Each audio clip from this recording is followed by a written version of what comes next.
السلام عليكم ورحمة الله وبركاته. النهاردة هنعمل أكل مصري أصيل جدا، طبعا محشي كرنب كله بيعشقه، وملوخية وفاصوليا خضراء.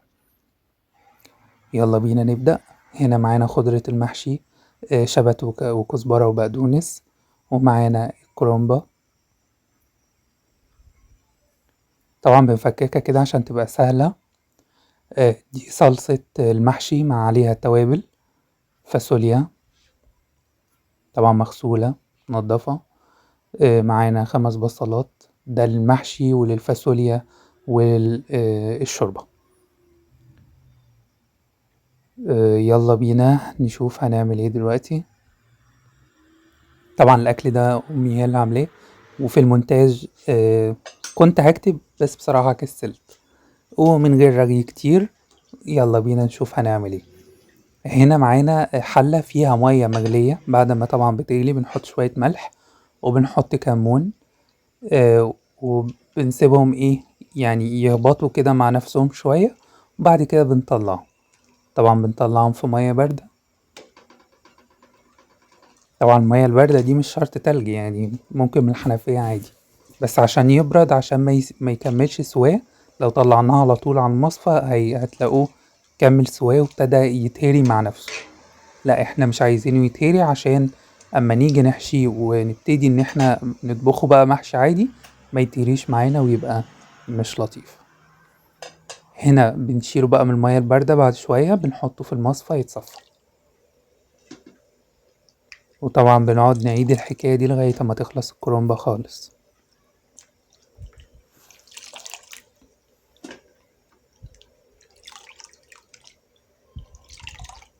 لو عجبكم المحتوى ممكن تدوسوا لايك وتشتركوا عشان يوصل لكم كل جديد ان شاء الله. هنا بقى هنبتدي ان احنا نعمل التسبيكة بتاعة المحشي والتسبيكة بتاعة الفاصوليا الخضراء. هنا بنحط في المحشي زيت وبصل، وانما في تسبيكة الطبيخ دايما بنحط سمنة والبصل. هنا الشوربة بنحط الفراخ بعد ما المية بتغلي شوية كده، بنطلع الزفارة اللي بتطلع فوق الوش دي، وبعد كده بنبتدي نحط التوابل.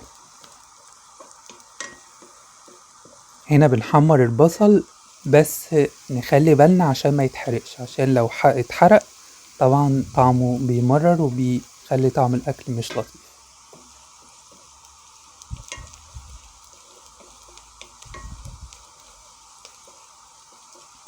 هنا معانا ملح وفلفل وتوم.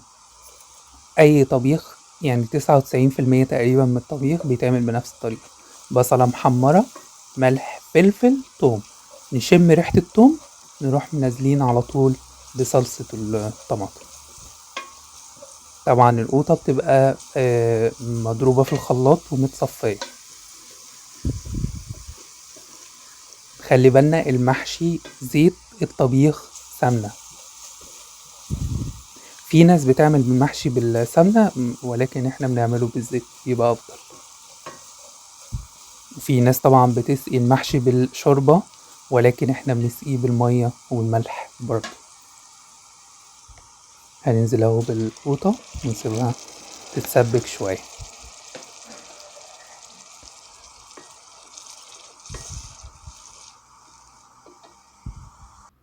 هنا الصلصة طبعا قفلنا عليها.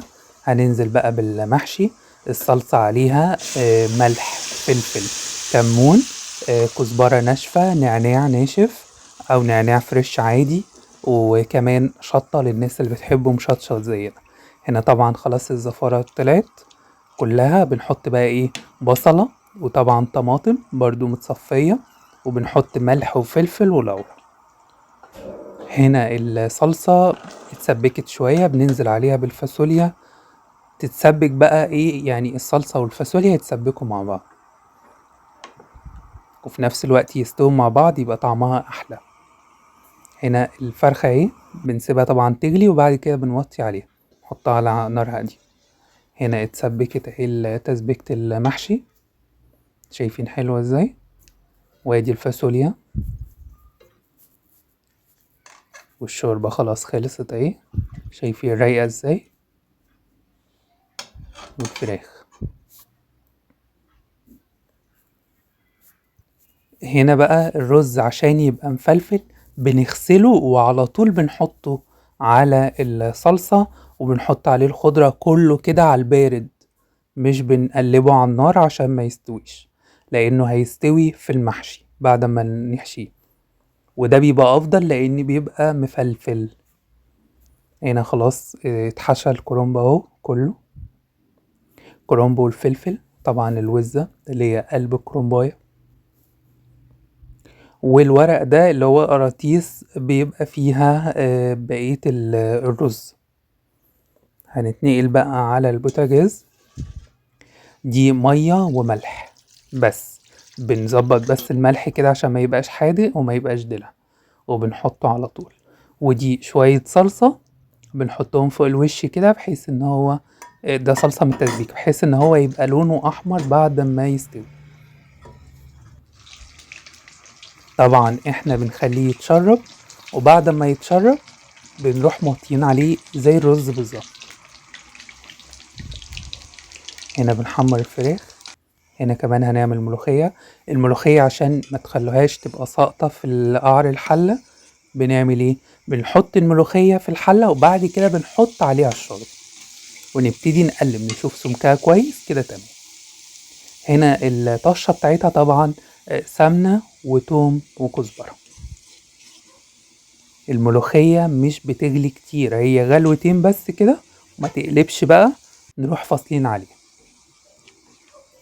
طبعا هنا الطشة خلصت، هناخدها ونحطها على الملوخية على طول، طبعا مع الشهقة المصرية الفظيعة بتاعتنا. هنا هناخد شوية ملوخية نحطهم في الطاسة عشان نلم كل التوم ده.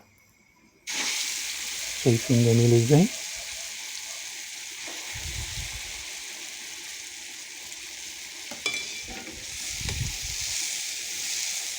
طبعا لو عجبك المحتوى ما تنساش اللايك والاشتراك. يا سلام على الملوخية. طبعا امي اصلا كانت قايلالي ان انا اكتب بس انا بصراحة مش قادر، واستسهلت ان انا اسجل بصوتي احسن. دي الفراخ اما اتحمرت.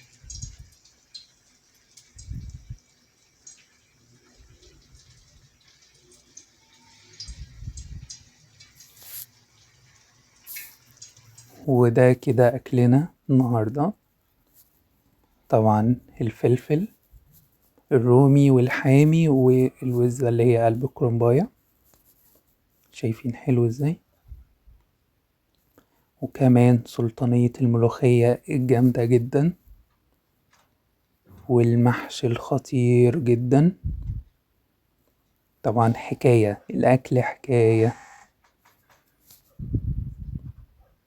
شايفين؟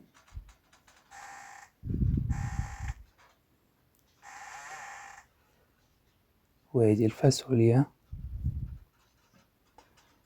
والفراخ بتاعتنا المحمرة. وده كان أكلنا النهاردة، وبالهنا والشفا. سلام.